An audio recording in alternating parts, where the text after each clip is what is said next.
Hi, in this video, I want to show you how to use a template that I developed for the 13 weeks cash flow forecast.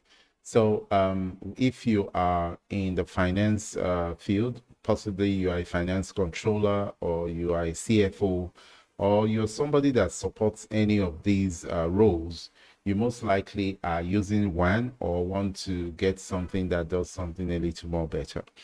Well, this is one that I have developed, and let's see how it works. So for this particular one, what it does is that it actually, so everything here are just some kind of visualizations that you might have. So here is where you can determine what is the report months that you're using, what's the start date, and so on like that. So for example, I could choose something like the 1st of January 2025.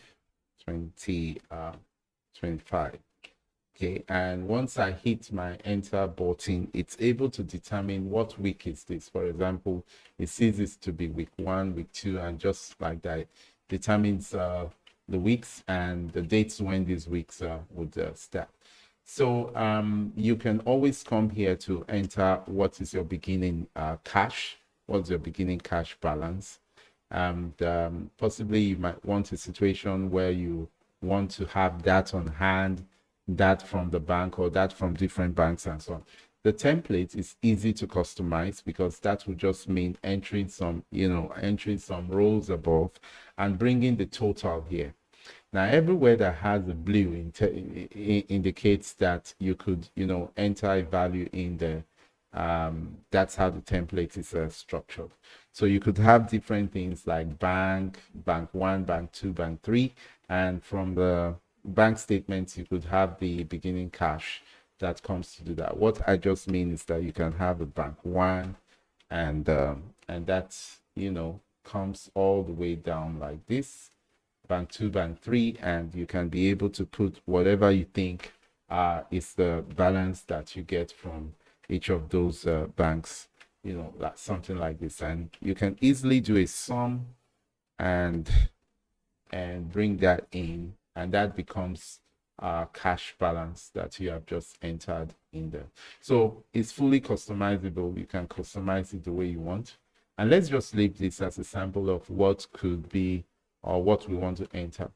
Now, that having been there, we are looking at now the operations. What are the cash that is going to come in and so on like that. So you can use this template to make some kind of planning. For example, what are going to be cash collections and all of that. So if I use something like 2.5 and just assume, so in your case, it might not be this, certainly not be this, but let's say what's the average that you collect on weekly basis. So that could be there. Then from receivables, there might be amounts that you feel that will come in from receivables and so on. So let's just put something like a 0.5 there. And possibly on the average, we assume this, but in your case, you might be able to tell about what would come in, and the visuals just starts to put things in place. The visuals put things in place to see what we're expecting. So the beginning cash, this is about the cash from operations, and we're going to look at other things like from other external sources. For example, let's leave this one first. And let's see if we can tweak it to show something that comes close to why you might want to have loans, why you might want to have some kind of injections coming in. But you now have the total of all cash that comes in.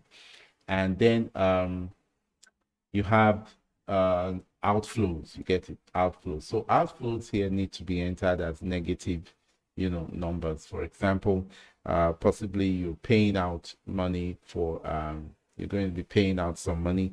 Let's just say that minus 1.5 is usually what you give out.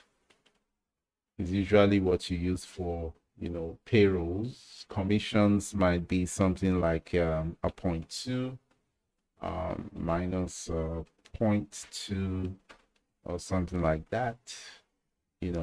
depending on what you want to put in there and so on like that. So so what this just does is that it gets you whatever balance. So there's other things, rents and all of that that you can put in here, and you definitely would be able to get your balance. If you want to do any additional, line of expense, you can easily right click, and then at least you should be somewhere just before this, the last row for all of these cash flows. So you could easily insert, and this would recognize it. So for example, if you have a 1 here, it's going to recognize it and so on like that. So that is what you do in order to exploit the ease by which you can customize this template that is here.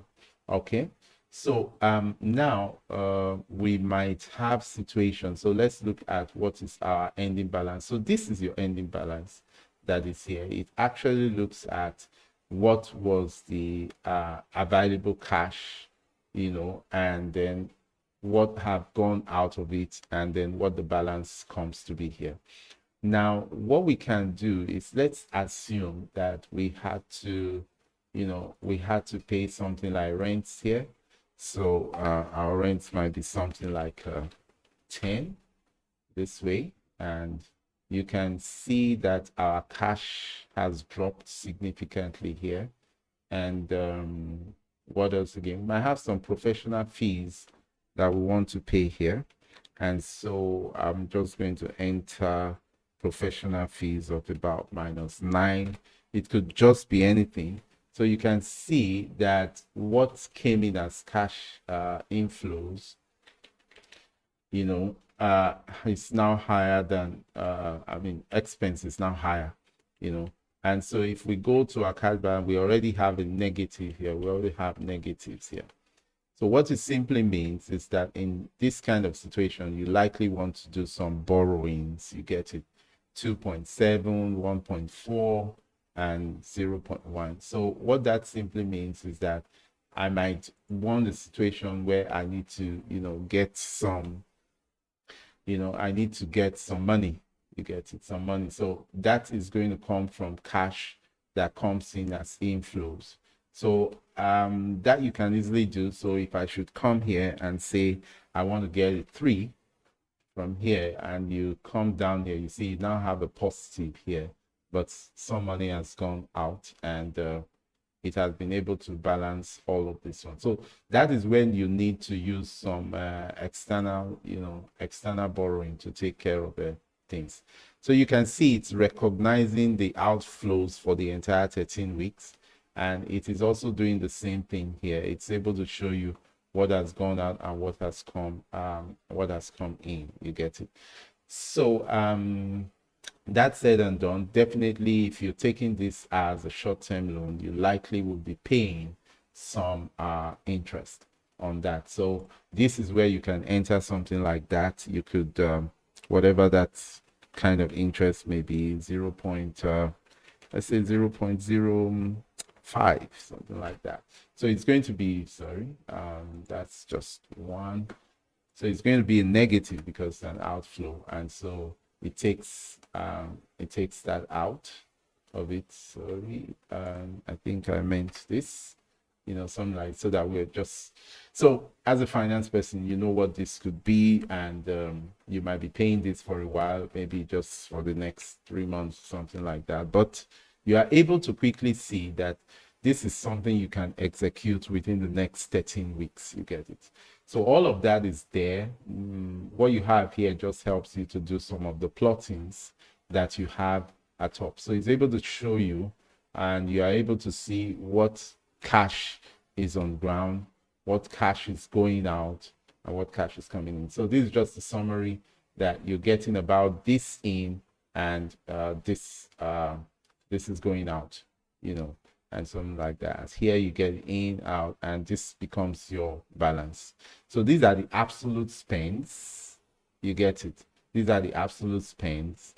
And so you can see that because they are almost the same, that leaves you with your beginning balance. So it leaves you with something about your beginning balance here. So it's a template that you can use in carrying out your 13 weeks cash flow forecast.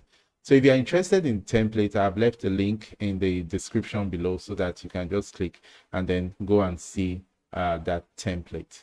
I hope it helps you. If you find it valuable, then you can just choose to have it and then use it in your operations. If there are customizations you feel that should come in, and you want me to do that, you can always reach for me. My contact is everywhere on YouTube here. We could work to refine it and make it exactly what you want. Thank you very much.